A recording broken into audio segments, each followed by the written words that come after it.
Hi everybody, welcome back to our second annual Epilepsy and Wellness Conference on Demand. My name is Alicia Gajeski. For those that don't know, I'm the program director for the Epilepsy Foundation of Wisconsin. And I'm here this morning with Kaylee Clark. And we are going to talk about exercise, nutrition, a bunch of wellness stuff, kind of relating it to epilepsy a little bit. So I want to welcome you. If you want to introduce yourself, that would be great. Yeah, thank you for having me, Alicia, and thank you for watching. I'm Kaylee Clark. I own and operate Sweet Spot Nutrition. I'm located in central Wisconsin, and I have been in business for about 4.5 years, working on functional nutrition and helping people feel better overall. I'm not your next weight loss coach. I'm not the person that's going to be like, drink a bunch of these shakes and you're going to lose all the weight and feel better. I want to help you feel better at the root cause. So I'm excited to have this conversation like I did at the Lions Camp back in September to talk more about how we can help people with epilepsy feel better overall and support their symptoms at a deeper level versus simply taking medications. Medications have their place. I'm not a doctor. I'm not going to tell you not to take them, but we can do lifestyle things to help too. That's wonderful. Yeah. So do you want to start with nutrition maybe? I know that there's a lot out there. There's a lot of information, but if you want to dive into that topic maybe, that would be a good starting point. Yeah, and it can be really supportive for people with epilepsy to have quality nutrition. It is definitely more than just going out and finding a diet. That diet could sabotage you and make you have more symptoms. I recommend for a lot of my clients to stick with having a protein, a veggie and fiber, and a healthy fat at every single meal. Every single meal. That's going to guarantee that you have all the nutrients you need to function. Along with that are the grains and starches. So I divide carbohydrates. I hate when people say carbs. Just lower your carbs. And I'm like, okay, but what does that mean? Yeah. Right. So fruit and veggies have carbohydrates. Are we also lowering our fruit and veggies where we're getting a lot of our minerals and vitamins and fiber? No, we're not.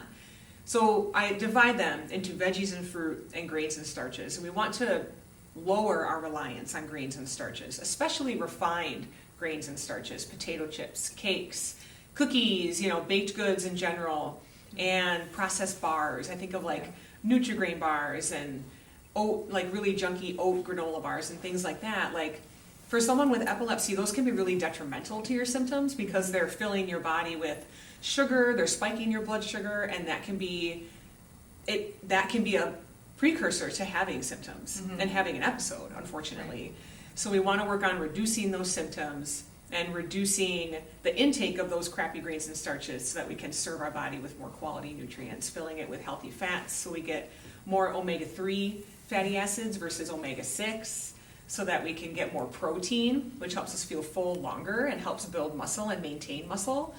And we also want to make sure we're getting in veggies and fiber from those veggies so that we can help our gut do its thing, and we can, again, stay full. Fiber's helpful for that, and getting all the minerals and vitamins we need in order to, again, function properly. Help those nerves, help your brain, and help your gut do its thing. Yeah, nutrition's so important, just as a whole. Body, brain, everything.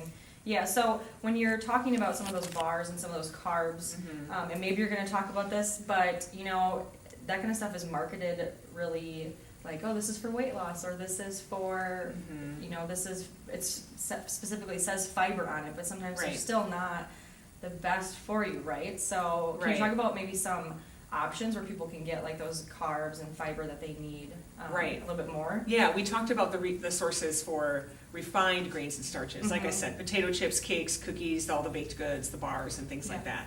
And unfortunately, there are some products, you're right, that are marketed they give you all the fiber, it gives you, it'll help with your weight loss. And we can't be replacing meals with a bar. You're missing out on all that a meal can give you, unfortunately. So I would say, in order to get enough fiber, and if you're going to be getting it from grains and starches, you're going to want to get quality breads. I would say organic pasta, not necessarily whole wheat, but organic at least. And we want to make sure we're getting in like quality rice, quality potatoes, white or sweet potatoes, barley, oats. They all can be phenomenal sources of carbohydrates in our diet as well as fiber. But it can't be the main thing. That's the thing. When people are like, well, for breakfast I had a bowl of oatmeal. I'm like, great. What else? Yeah, where was the protein? Like, we have such a habit in this country and as a society to put a big focus on the grains and starches, and a lot of them are processed and are sold to be really tasty, or to help with the diet, to help you meet macro goals. Yep. And those are all fine and dandy, but we can get it from real whole food. Mm-hmm. I recommend that my clients get it from real whole food all the time. Not all the time, most of the time. Our Mm-hmm. goal is 80-20. And because I'm not perfect either. I mean, I have. Everybody loves sweet stuff. Right, We have to have yeah. it every now and then. Right, and the thing about somebody who is dealing with epilepsy or maybe some other chronic illness or other symptoms is that when we rely on the highly processed stuff and the highly sugary things, like I said, they can cause a blood sugar spike. Right. If you don't have protein or fiber to help dampen that response, it'll just kick your blood sugar up and then you're likely to crash. And whether it's the blood sugar up or the crash, it can lead to symptoms. It can lead to weight gain. It can lead to insulin resistance, other things that can come with having epilepsy. We don't want that. Right. Yeah. Definitely. So some of the individuals or clients that we work with, they maybe are a little bit lower income or they need to put their money towards something else, right? Like they don't Yeah. necessarily maybe see that whole food as like their first priority, Right. right? So what are some other alternatives? Because we all know whole food, like the organic stuff, is more pricey. It's Right. definitely more expensive. So what are some other options that you can recommend to people where they can get, all that other nutrients and Yeah. stuff like that? Yeah, I run into that with some of my clients in the general population that I interact with. They're like, I can't buy local, I can't buy organic. And first, I want them to think about what their shopping list typically looks like. Are there things we can just avoid buying and you replace it with the more whole foods because those are going to be more nutrient dense anyways? Yeah. They're going to have more nutrients overall. First off, do that.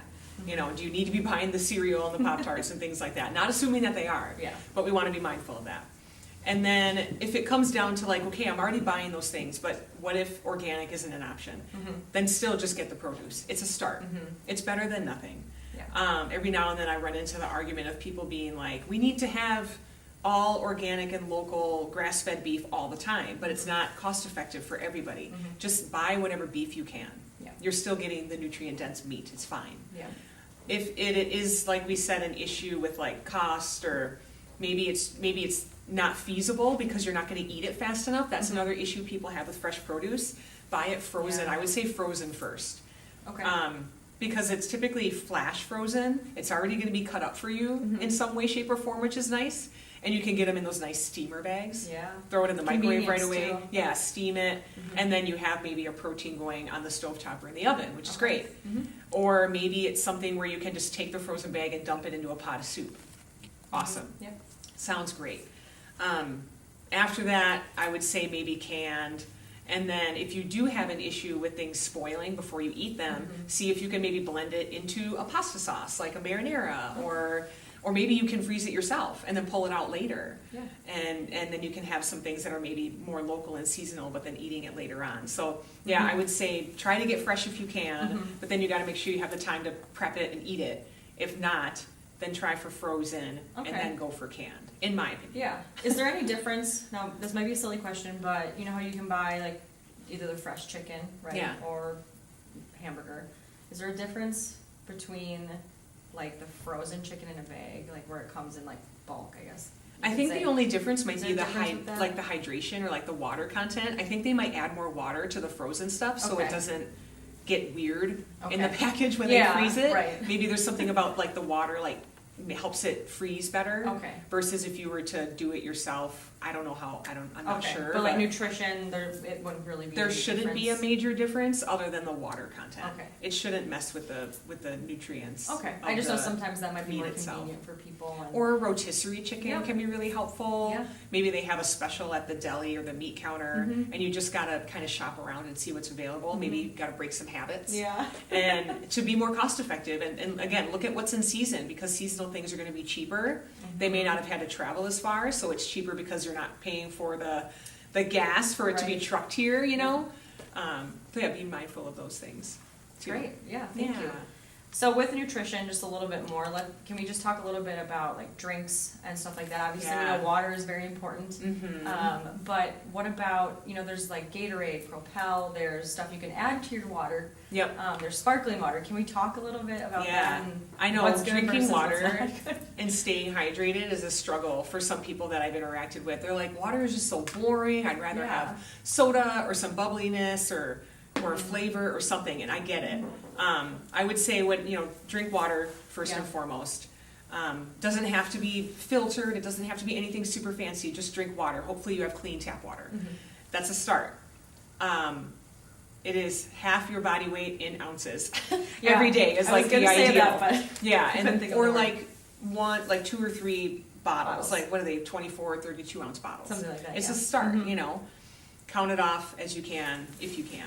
Get that water in. Yeah. If water's not really an option, if you don't want to drink it, it's too boring, whatever. If you want to flavor it, we can infuse it. You can put a pitcher in your fridge that has like orange slices or cucumber or lemon or something like that. You can do sparkling water, so Okay. that's going to have the fizziness in it. There's also a brand, I think it's Hint. I hope we can drop brands here. But there's a Hint brand that's flavored, but it's not bubbly. Okay. So that's nice. Yeah, I mean, that's available readily at, any local Yeah. grocery store or Target. Sometimes they have it in the seasonal aisle at like a Aldi or something like that.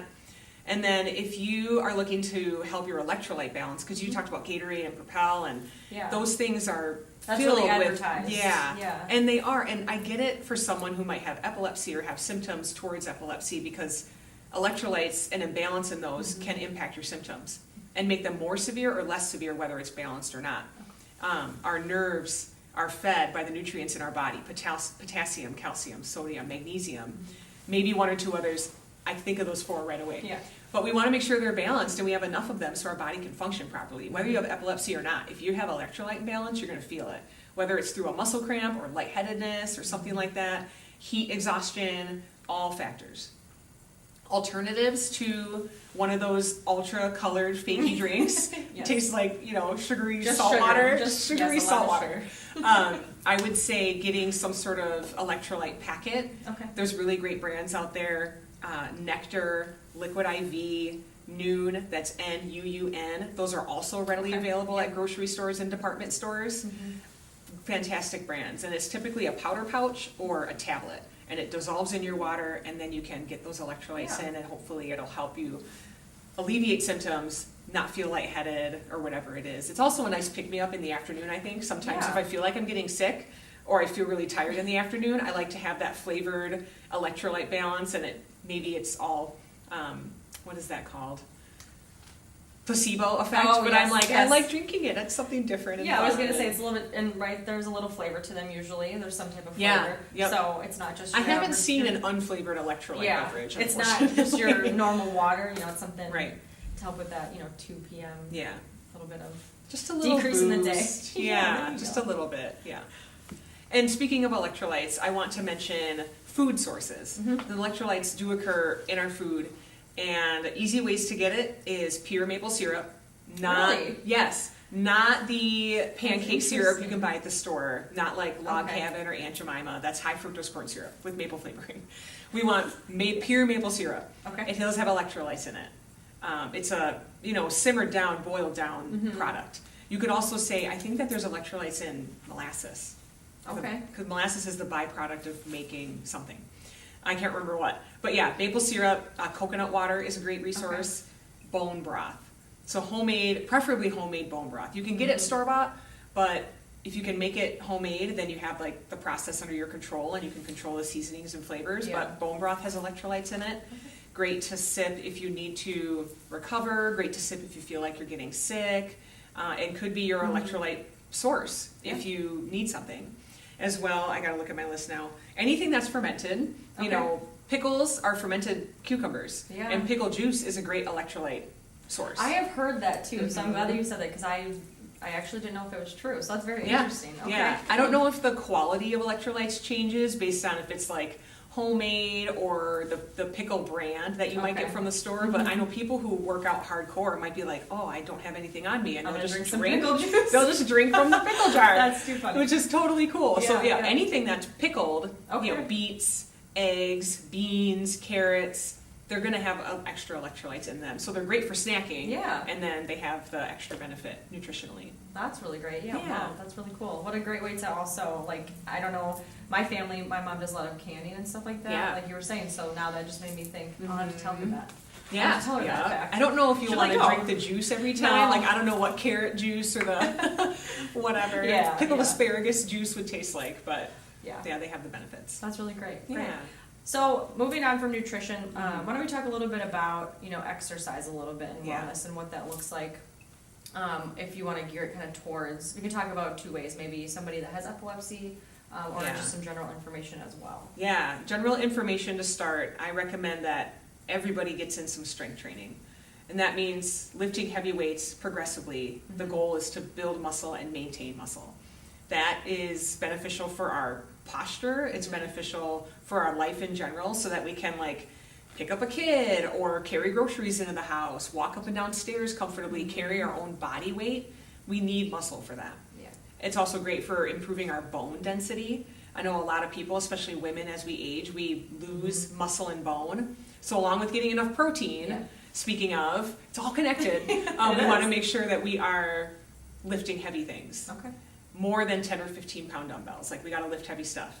I'm a little biased because I love to lift. Can I I'm ask a personal something really trainer, quick? but yeah. So somebody who's intimidated by going to the gym and going Yeah. into the weight room, that is Yeah. a big deal for It a lot of is. people. It really is, and I it can be know. scary. It can be very intimidating. Mhm. So obviously there's a lot of machine, depending on the gym, but Yep. there's a lot of machines that also do strength training too. They do. Is that still okay? Does It's it a have to be great free place weights? to, yes, it's a Okay. great place to start. And I know I mentioned this at the Lions camp in September was if somebody felt like they weren't comfortable with free weights or if they were really prone to seizures, the sitting down, the machines you Yeah. sit in and do the movement are a great alternative. You're still using your muscles. Unfortunately, you're not letting gravity do its thing and you're not working against that or improving your balance necessarily, but you're still using your muscles. You're still putting some stress on your joints and bones. And then if you were to have a seizure, you're just there. Yeah, you're in. You're already Right. seated. I would assume you're fairly safe. Yeah. Work with a trainer. Ask the person at the desk. And don't be in the- afraid to ask questions. Right, That's ask a big thing. questions. Yes. People need to be advocate for themselves, whether they have symptoms of an illness or not. Be an advocate for yourself. Yeah. Get to know it. Go out there and ask questions. So yeah, strength training is key. Mm-hmm. I would say also do things that you love. And you can do this whether you have a disease or not. Mm-hmm. Do things that you love so that you enjoy your fitness life. Whether that's hiking and skiing or going outside, or maybe you love to lift, maybe you love Pilates, maybe you love yoga. Either way, you're moving your body. You're Right. getting your blood flowing, our heart is pumping, and that's huge. Exercise is also really good for our brain.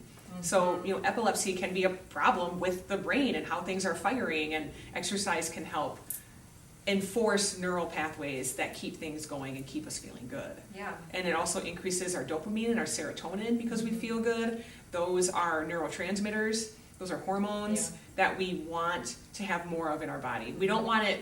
Dopamine can be troublesome because that's the one that shoots up when we steal something and get away with it. If we have a really yummy treat and it spikes up our blood sugar and our body's like, I need more of that. We don't want a ton of dopamine. We want a lot more serotonin.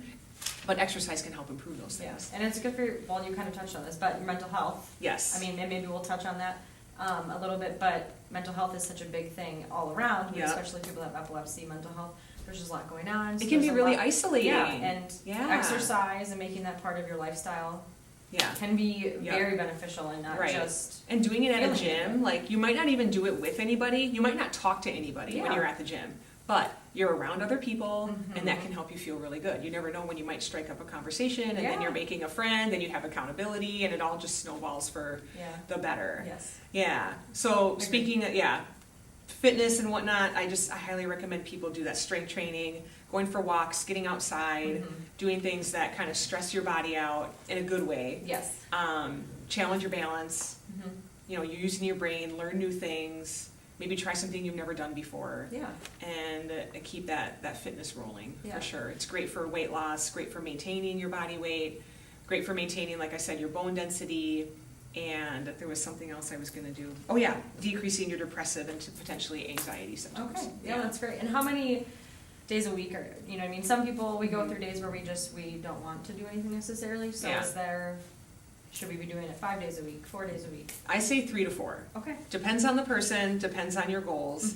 3 to 4 is a great midway, because some people might only be able to do 2, like 1 or 2, and this is for strength training. Yeah. Might only be able to do 1 or 2. Maybe you're someone who gets sore really easily and you need more time to recover, then just do the 2. Just do something, it's fine. Yeah.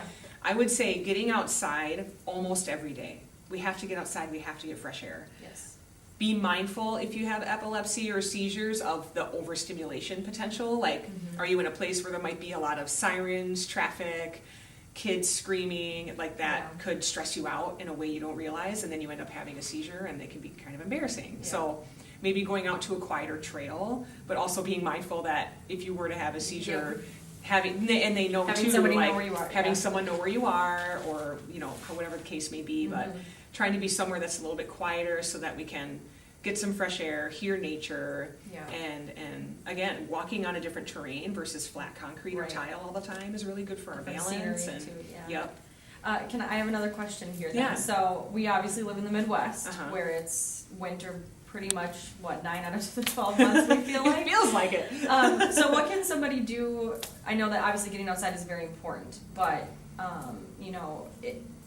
sorry, I'm trying to ask you. It's hard. I mean, in the wintertime it's cold, it's dark, right? It gets Yeah. dark earlier. We maybe just want to be lazy and stay in bed or Yeah. sit on the couch. So do you have anything in mind, anything alternatives that people can do Yeah, that maybe doesn't involve going outside? yeah. First, I would say no bad weather, only bad clothing choices. Ah, okay. There you go. Actually, I really like that. That's Yeah, great. yeah, it's great to get outside in order to stay well in the winter, because a lot of people get worried about their immune health in winter. So getting outside, especially in the morning, is great for our circadian rhythm. So if sleep is a problem for you, getting that daily light, even though it is not until 7 or 7:30 in the Yeah. morning, getting that daily light is super good for us. If going outside is not an option, if you're fearful of falling because of ice or snow, or maybe it is just a really bad week of like snow and junky weather and it's frigid, I mean, then don't force it. Yeah. But if you still want to get outside, or not go outside, but if you still want to get in a walk or some movement, maybe take some laps around your house. Maybe you can still get to a gym, walk on the treadmill, Okay. and you can walk up and down hills on a treadmill if it's got an incline Yeah, option. that's true. And that can change up, again, the terrain a little bit and challenge you a little bit more. And maybe there's something you can do in the house, like I said, taking laps. If you have a pet, maybe you can play with the pet a little bit more in the house. Going up and down stairs if you have the option. Just doing things to keep you moving, because Yeah. I know it's not That's the big always thing, to keep- fun. Try to keep motivated, keep moving. Yeah, Yeah. that's really important. Yeah. Yeah. So I don't know if you have anything else on exercise. Do you have anything else on I exercise? don't. no. Okay. Mm-mm. I have Um, something. Oh, okay. I was gonna say Dive something in. else. Chime in. So, suggesting, working out at a gym or finding a place, sometimes that camaraderie, that feeling of like Yeah. there's other people around is super beneficial. Yeah. Is there, so somebody that has epilepsy, working out at a gym, is it beneficial to let somebody know that you have epilepsy? Obviously if you're starting to work out, if you haven't been working out, what is that? Maybe describe a little bit of that process of if you're going to start working out at a gym and it is something brand new to you, you don't really know how it's going to work. Is it beneficial to work with a trainer or to let somebody know Yeah. that you have a condition? Or like, and who what should to they do, tell? like- If they want to Yeah. tell somebody, who should they tell? Maybe. Right. Yeah. Okay, so let me think how to ask that. So we talked about the gym, unless you know how to do it, unless you know what to say. I was gonna step in and say something like, what did we talk about before with the gym? I asked you maybe something. like the winter stuff is again, like you can be Yeah. really isolated in the winter when it's real Yeah. cold, and another benefit not only just to like getting the exercise, but then Then going there's to the the social gym, emotion, yeah. the social emotional benefit. Well, that maybe there's something like that. Okay. But you could said somebody people could be intimidated in the gym too. Yeah. Okay. What can they do? We can always piece Yeah. it together. Okay, are we good? It's Yeah. still going? Okay. Yeah.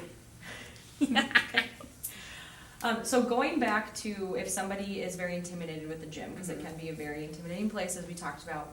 So somebody with epilepsy, community is really important. I mean, for anybody, it's really important. But if somebody who has epilepsy goes to the gym, and they want to tell somebody about their epilepsy, just in case something were to happen, who should they go to for that? Yeah. And also, do you think that somebody with epilepsy, would it be beneficial for them to maybe, if they don't know what they're doing, start with a trainer? So kind of two questions there. Yeah, definitely.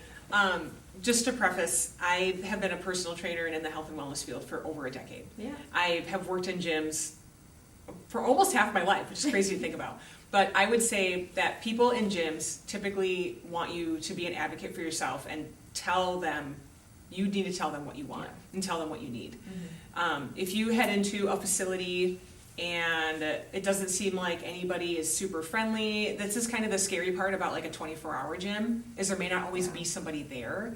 So maybe going to a more local club where somebody's always going to be there, and you can tell them, like a floor monitor, or maybe someone that's kind of always got an eye on the floor, and just tell them like, hey, I'm a member here, I have this condition, and if something were to happen, I do XYZ thing. Yeah. Okay. You know, my emergency contact is this person, which it should be in your file anyways. Yeah. When you become a gym member, you have to fill out your address, your name and number, your emergency contact, and depending on the gym, they may ask if you have any medical conditions. Okay. If you sign up for personal training, they definitely want to know. Mhm. You know, we want to know what medications you're on, if you have any limitations, if you have any orthopedic issues, and then having someone with you in the way of a personal trainer, or maybe if you're in a small group led by a trainer, Mhm. then you have the camaraderie, but you also have someone keeping an eye on you. And maybe there are times, it doesn't sound like when someone has an epileptic seizure, they don't always know it's coming on. Yeah. Rather, it happens and they come out of it and say, wow, that just happened. Mm-hmm. So hopefully you can get a trainer that can dive into the condition you have.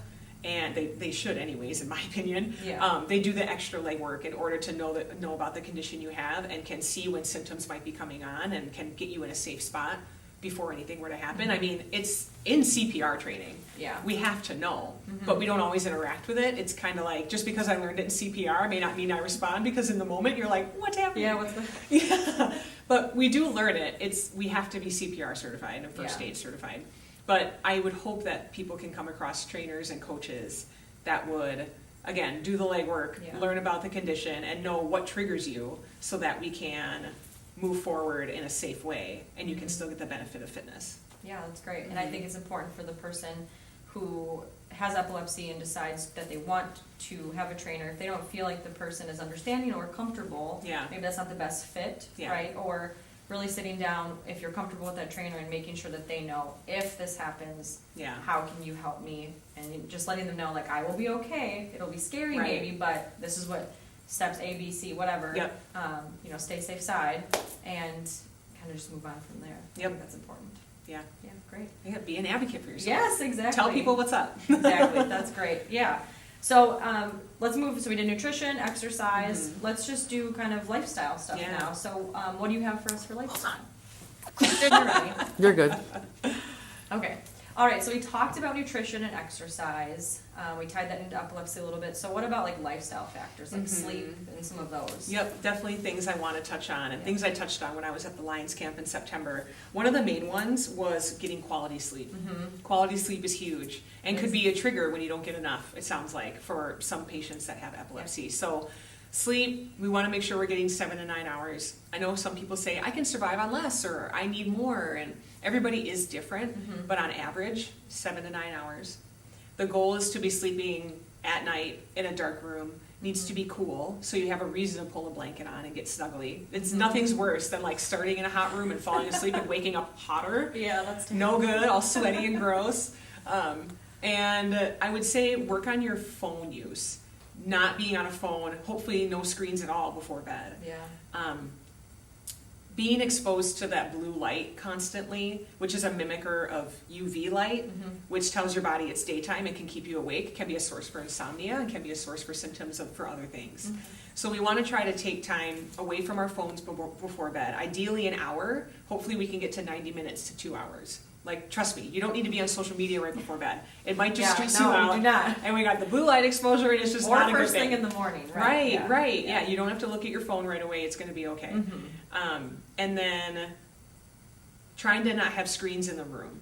Okay. So try not to be on your phone, and then trying to keep it out of the room. But I know a lot of people use their phone as an alarm. Mhm. If that's the case, set it and maybe put it across the room, So so you you don't can- have that temptation to Yep. grab it if you were bored, couldn't fall asleep, or if you woke up.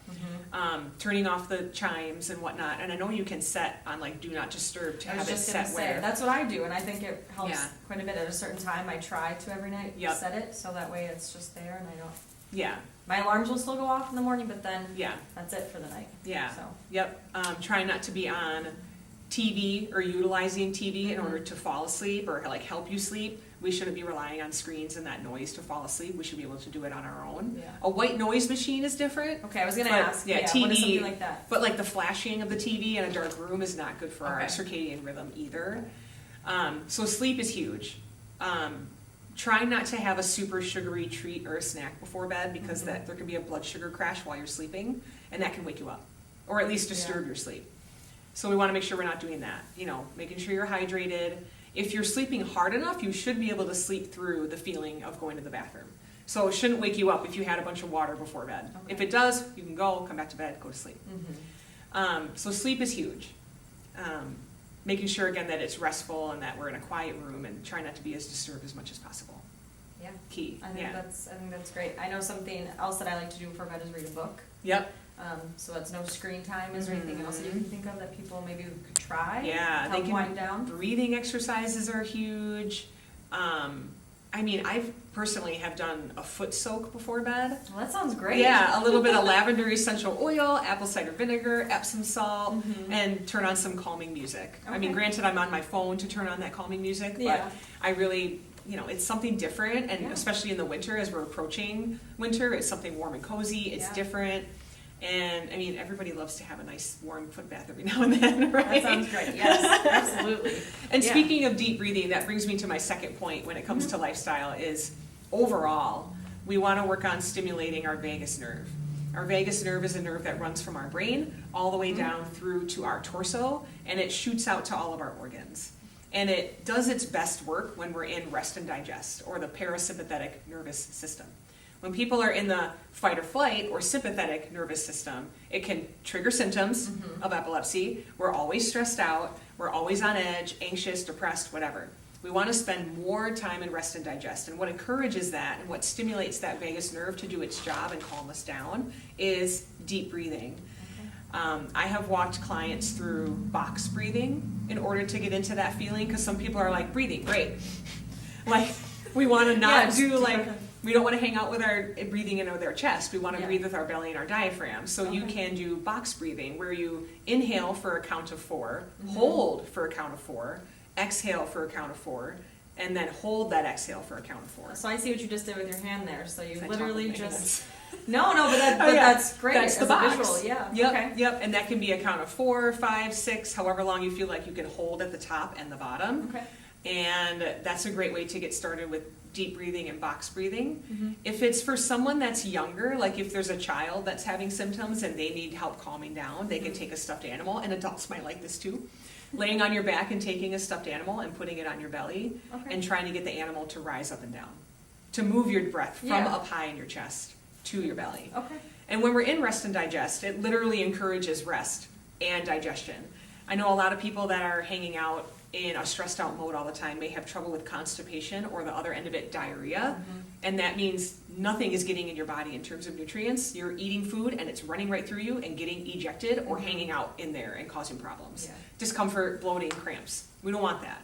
So we want to hang out and rest and digest. We want to make sure that the vagus nerve is getting stimulated enough in order to balance out the symptoms of being stressed out all the time, or maybe the symptoms of your illness. Mhm. The vagus nerve is also stimulated by hot-cold immersion. So if somebody hangs out in a hot tub and then jumps in a cold pool, Mhm. that can help stimulate it, going that back and forth. If you take a hot shower and then finish with a cold rinse, that can help stimulate it, as well as humming. So if you find that driving really stresses you out, like on a busy Mhm. high traffic time in a big city or wherever, I mean, we get it here with our construction right now. Yeah. If you turn on a song you like, or you turn off the radio and hum a song that you like, that can help stimulate that vagus nerve and help calm us down. That's Really interesting. helpful. Yeah. That is so cool. I did not know that. Thank you. Mhm. Yeah.